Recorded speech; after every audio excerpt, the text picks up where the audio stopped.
Partia Demokratike dhe opozita po përgatit luftën e fuqishme për mbrojtjen e të drejtës së votës të shqiptarëve.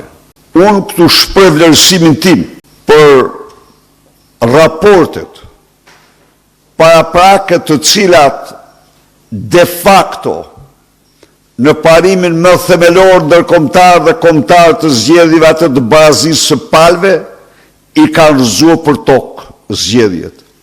Por natyrisht jo vetëm në këtë parim, po ka patur probleme tjera, po kaq të rënda, edhe më të rënda.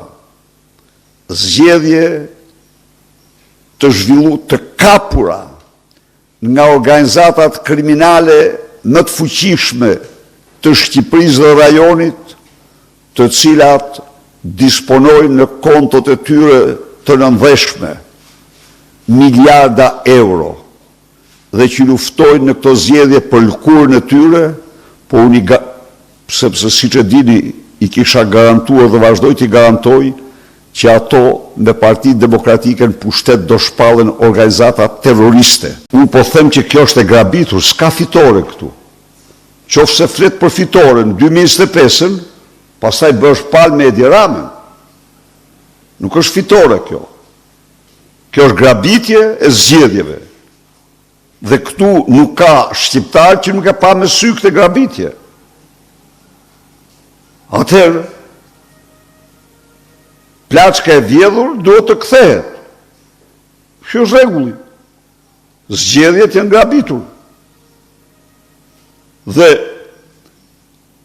cili do që për shtat, që i pa me sy vjedhjen e zgjedhjeve dhe shprehet për fitoret e Edi Ramës, përdor fjalorin e tij. Të lutem. Këto janë evidente.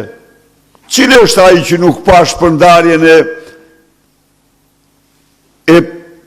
100 eurove për çdo pensionist në një kohë kur pensionistët përbëjnë 48% të elektoratit? Qëndrimi ndaj zgjedhjeve për çdo njeri, cili do qoftë ai, është qëndrim i ndërgjegjës tij ndaj lirisë, vlerave të lirisë. Cili nuk e pakte. Merë këto 100 euro, mjerë kujt? 48% të zgjedhësve, ka që janë ata që votuan.